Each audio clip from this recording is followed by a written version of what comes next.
Hello. आज मैं आपको जो पंचतंत्र की कथा सुना रही हूँ उस कथा का नाम है झगड़ालू मेंढक। एक कुएं में बहुत से मेंढक रहते थे। उनके राजा का नाम था गंगदत्त। गंगदत्त बहुत झगड़ालू स्वभाव का था। आसपास 2-3 और भी कुएं थे, उनमें भी मेंढक रहते थे। हर कुएं के मेंढक का अपना राजा था। हर राजा से किसी न किसी बात पर गंगदत्त का झगड़ा चलता ही रहता था। वह अपनी मूर्खता से कोई काम करने लगता और बुद्धिमान मेंढक रोकने की कोशिश करता तो मौका मिलते ही अपने पाले गुंडे मेंढकों से पिटवा देता। कुएं के मेंढकों में भीतर गंगदत्त के प्रति रोष बढ़ता जा रहा था। घर में भी झगड़ों से चैन न था। अपनी हर मुसीबत के लिए दोष देता दूसरों को।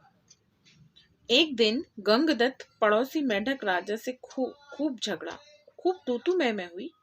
गंगदत्त ने अपने कुएं आकर बताया कि पड़ोसी राजा ने उसका अपमान किया है। अपमान का बदला लेने के लिए उसने अपने मेंढकों को आदेश दिया कि पड़ोसी कुएं पर हमला करें। सब जानते थे कि झगड़ा गंगदत्त ने ही शुरू किया होगा। कुछ सियाने मेंढकों तथा बुद्धिमानों ने एकजुट होकर एक स्वर में कहा, राजन, पड़ोसी कुएं में हमसे दुगने मेंढक हैं, बेस्वस्थ व हमसे अधिक ताकतवर हैं। हम यह लड़ाई नहीं लड़ेंगे। गंगदत्त सन्न रह गया और बुरी तरह तिलमिला गया। मन ही मन उसने ठान लिया कि इन गद्दारों को भी सबक सिखाना होगा। गंगदत्त ने अपने बेटे को बुलाकर भड़काया, बेटा, पड़ोसी राजा ने तुम्हारे पिताश्री का घोर अपमान किया है। जाओ पड़ोसी राजा के बेटे की ऐसी पिटाई करो कि वह पानी मांगने लग जाए। गंगदत्त के बेटे एक दूसरे का मुंह देखने लगे। आखिर बड़े बेटे ने कहा, पिताश्री, आपने कभी हमें टर्राने की इजाजत नहीं दी। टर्राने से ही मेंढकों में बल आता है, हौसला आता है और जोश आता है। आप ही बताइए कि बिना हौसले और जोश के हम किसी की क्या पिटाई कर पाएंगे। अब गंगदत्त सबसे चिढ़ गया।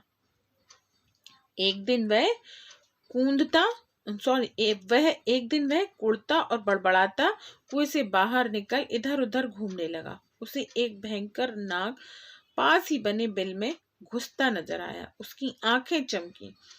जब अपने दुश्मन बन गए हों तो दुश्मन को अपना बनाना चाहिए, यह सोच वह बिल के पास जाकर बोला, नागदेव, मेरा प्रणाम।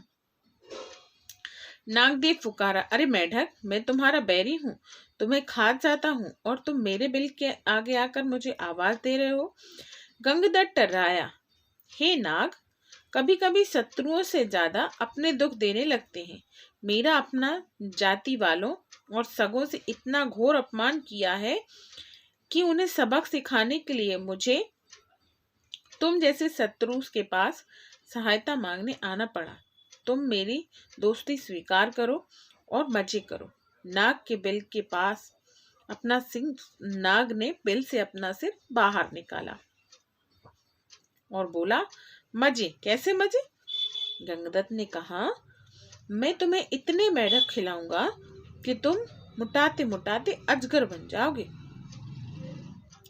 नाग ने शंका व्यक्त की, पानी में मैं जा नहीं सकता, कैसे पकड़ूंगा मेंढक? गंगदत्त ने ताली बजाई, नाग भैया, यही तो मेरी दोस्ती तुम्हारे काम आएगी। मैंने पड़ोसी राजाओं के कुएं पर नजर रखने के लिए अपने जासूस मेंढकों से गुप्त सुरंगें खुदवाई रखी हैं। हर कुएं तक उनका रास्ता जाता है।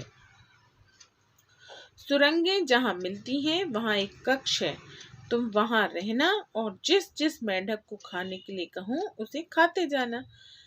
नाग गंगदत्त से दोस्ती के लिए तैयार हो गया, क्योंकि उसमें उसका लाभ ही लाभ था। एक मूर्ख बदले की भावना में अंधे होकर अपनों को दुश्मन के पेट के हवाले करने को तैयार हो तो दुश्मन क्यों ना इसका लाभ उठाए। नागदत्त गंगदत्त के साथ सुरंग कक्ष में जाकर बैठ गया। गंगदत्त ने पहले सारे पड़ोसी मेंढक राजाओं और उनकी प्रजाओं को खाने के लिए कहा। नाग कुछ हफ्तों में सारे दूसरे कुएं के मेंढक सुरंगों के रास्ते जा जाकर खा गया। जब सब समाप्त हो गए तो नाग गंगदत्त से बोला, अब किसे खाऊं, जल्दी बता। 24 घंटे पेट फुल रहने की आदत पड़ गई है। गंगदत्त ने कहा, अब मेरे कुएं के सभी सयानों और बुद्धिमान मेढकों को खाओ। वे खाए जा चुके तो प्रजा की बारी आई। गंगदत्त ने सोचा, प्रजा की ऐसी तैसी हर समय कुछ ना कुछ शिकायत करती रहती है। उनको खाने के बाद नाग ने खाना मांगा तो गंगदत्त बोला, नाग मित्र, अब केवल मेरा कुनवा और मेरे मित्र बचे हैं। खेल खत्म और मेढक खत्म।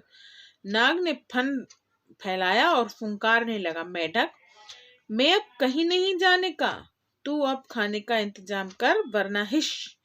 गंगदत्त की बोलती बंद हो गई। उसने नाग को अपने मित्र खिलाए, फिर उसके बेटे नाग के पेट में गए। गंगदत्त ने सोचा कि मैं और मेढकी जिंदा रहे तो बेटे और पैदा कर लेंगे। बेटे खाने के बाद नाग फुंकारा और खाना कहाँ है।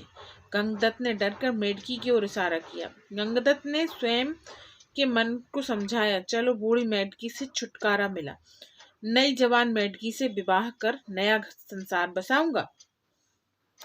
मेढकी को खाने के बाद नाग ने मुंह फाड़ा, खाना। गंगदत्त ने हाथ जोड़े, अब तो केवल मैं बचा हूं, तुम्हारा दोस्त गंगदत्त, अब लौट जाओ। नाग बोला, तू कौन सा मेरा मामा लगता है, और उसे हड़प गया। सीख, अपनों से बदला लेने के लिए जो शत्रु का साथ लेता है उसका अंत निश्चित है। Okay, bye, take care.